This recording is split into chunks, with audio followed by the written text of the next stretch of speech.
They say distance makes the heart grow fonder. But wow, for the Apostle Paul, distance seemed to make his love for the church just burn even brighter. It really did. I mean, picture this. He's stuck in a Roman prison cell, literally chained up, future totally uncertain, and yet the letter he writes just overflows with joy. Not complaints. Right. No complaints, just joy, gratitude, not despair. I mean, what kind of foundational heart does that actually take? Well, it takes a heart that's really rooted in specific, focused relationships. And that's what we're getting into today. We're beginning a Bible discussion looking at one of Paul's most intensely personal letters, Philippians chapter 1, verses 3 through 11. Okay. And this letter, it's not some dry theological manual, It's more like a warm personal note from a pastor who just genuinely loves his people. And it seems like in just these few verses, Paul basically lays out a whole model for spiritual maturity. So our mission here, as we explore this, is to really grasp his strategy pretty quickly, right? To see how things like love, community, and specific prayer are just essential for growth. And hopefully give you a framework for how you can encourage and pray for people in your own community today. Absolutely. This discussion really shows us that true spiritual growth, it's relational, it's intentional. And Paul's example here is just, well, it's a profound model for how we relate to each other, even now. Okay, so let's unpack Paul's approach then. He starts with this amazing expression of gratitude in verse 3. Yeah. I thank my God every time I remember you. But this isn't just like a generic thanks for being a church, is it? What was he actually remembering? That's such a critical distinction. You're right. He wasn't just remembering the church as some abstract thing. He was picturing individual faces, specific stories of, well, transformation. Like who?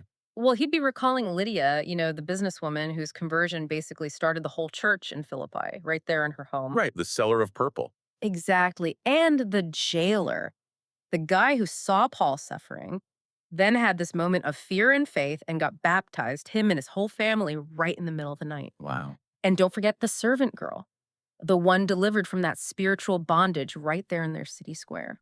These are real people, real stories.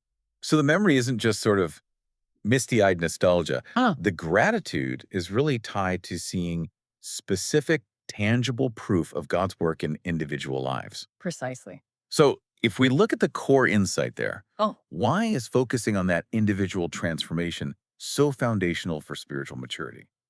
Well, I think it's because spiritual maturity really starts when we recognize that God is actively, personally building a family. And he's doing it through these, well, imperfect individuals. See, if our gratitude is only generic, like thanks for the church, we miss the specific miracles happening right in front of us, Lydia's hospitality, the jailer's turnaround, the girl's freedom. Paul reminds us to actually bring those personalized stories of grace to God. It shifts the focus, you see, from maybe their collective function, like how the church is running, to their individual destiny in Christ. Gratitude for specific people, warts and all, is really the engine of relational faith. That focus on specific individuals then seems to lead straight into the community aspect, doesn't it? When Paul explains why he prays with joy, Yes. he says it's because of their partnership in the gospel from the first day until now. Right. And this is where we really need to pause and look at that fantastic Greek word Paul uses, koinonia. Koinonia. Okay. Yeah. We often translate it simply as, fellowship or maybe teamwork, but it means something much deeper. It's a heart-level connection, a shared life, a kind of mutual participation. So it's not just, hey, thanks for the offering you sent while I'm in prison. No, not at all. I mean, that's part of it, but he's affirming something much bigger. They genuinely shared in the mission, yes, but also the struggle and even the actual suffering that came with the gospel. They were in it with him. And that shared struggle part is crucial, isn't it? This isn't some theoretical partnership. No way. I mean, Paul was a known agitator to the Romans. Anyone supporting him financially, like the Philippians did, or even just logistically, they were risking trouble, weren't they? Absolutely.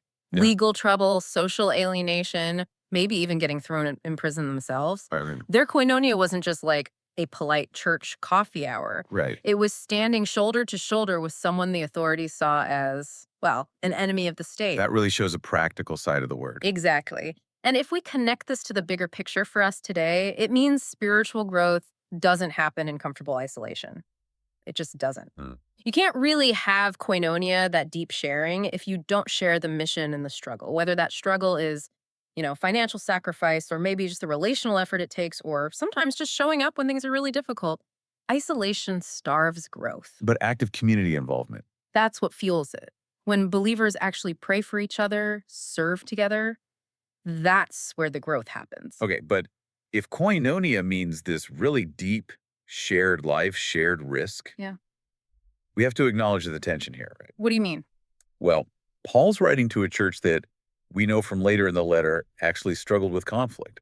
He specifically calls out two women, Euodia and Syntyche. Yes. Telling them to agree in the Lord. Exactly. So was this partnership really as solid as he makes it sound here? Or was he maybe setting an aspirational goal, like this is what we should be? That's a really essential question. Because Paul wasn't naive, not at all. He'd seen other churches, like in Galatia, fracture over doctrine. He saw Corinth nearly collapse into division. Yeah. He knew community life is messy. Personalities clash, expectations get broken, people disappoint each other. It happens. But notice how he starts here in Philippians with overwhelming affection. So why? Why lead with such strong affection, knowing that some correction, some challenge is going to be needed later on?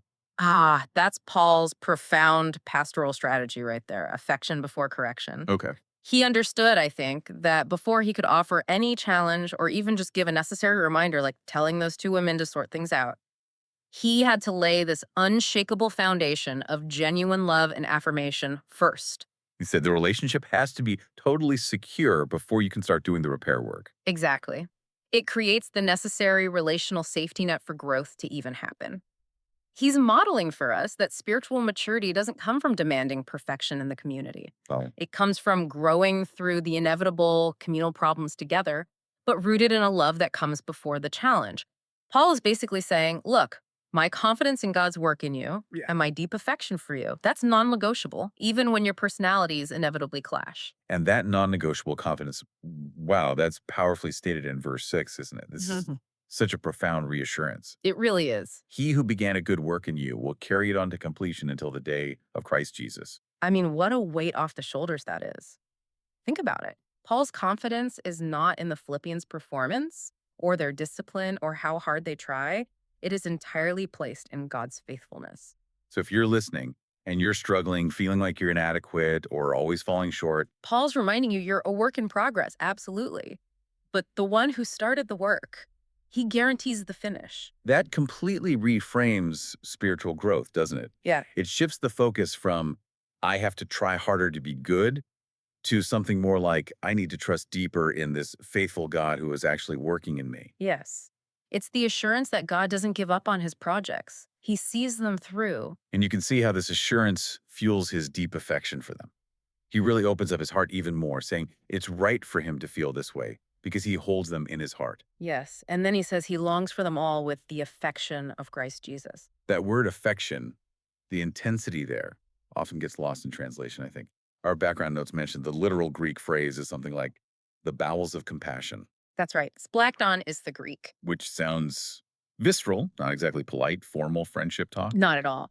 And for Paul, remember, he was a highly trained Pharisee, using language that raw, that emotive, maybe even a bit shocking back then. That was deliberate. Why?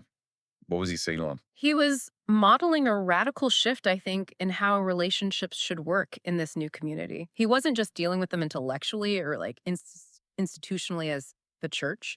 He was showing them that Christian community has to be marked by this deep, spirit-filled connection, a love that you feel way down deep inside, mirroring Christ's own gut-level empathy for people. It sets a tremendously high bar for what real community leadership looks like. So this incredible mix of deep affection and unwavering confidence in God's work.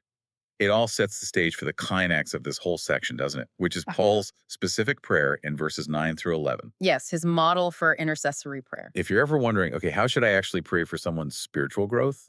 This is basically the blueprint. And notice his priorities. It's striking. Paul prays not for their safety or their comfort or, worldly success. His prayer is entirely focused on their maturity. And the specific request is, That your love may abound more and more in knowledge and depth of insight. okay, that blending of heart and mind, love, knowledge, insight. That seems really crucial. Why can't love just stand alone? Isn't love enough? Well, think about it. Love without wisdom, it can be reckless, right? It can be easily manipulated or maybe cause unintentional harm. You could burn out pouring love into the wrong places or in the wrong way. Okay. But then the flip side, wisdom without love, that can become cold, judgmental, critical, really ineffective in the end. Paul wants them and us to have both. Love is the engine, absolutely, but knowledge and insight, they're like the steering wheel and the map. You need them to guide the power of love effectively. That depth of insight part Mm. sounds like discernment, Mm. making wise judgments. How does that actually translate into making mature, everyday decisions? Well, discernment lets you discern what is best, which is the very next phrase Paul uses. Let's make it concrete. Suppose someone in your community is going through, say, immense marital stress. Okay. Love alone might compel you to immediately jump in, maybe take sides, offer lots of emotional support based on their version of things. Right. That's a natural reaction. But insight and knowledge discernment allow you to figure out the best way to help. Is the best way just endorsing their anger? Or is it maybe lovingly encouraging reconciliation or suggesting professional counseling, even if that's a harder message for them to hear? Ah, okay. Discernment provides that ethical guidance, that wisdom to use that powerful love wisely for their actual good. That really clarifies it. So the maturity Paul's praying for isn't about being instantly flawless.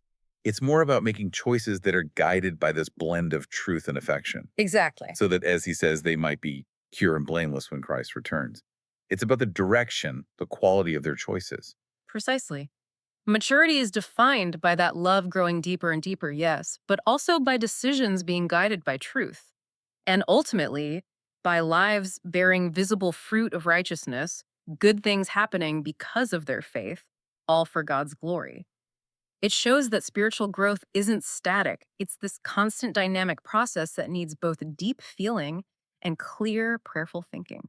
So Paul really gives us the absolute heartbeat of pastoring and maybe just Christian relationships in general right here Yeah. in these few verses. And it's all rooted in relationship. It really is. If we were to quickly sort of consolidate Paul's pillars for spiritual maturity that we've seen here, first, remember specific people with gratitude, thanking God for his unique work in them. Okay. Second, partner in the gospel, that active koinonia, share the mission and the struggle to fuel growth, avoid that isolation. Right. Third, trust God's faithfulness. Really lean into the fact that he finishes the good work he starts in us, Such relief. isn't it?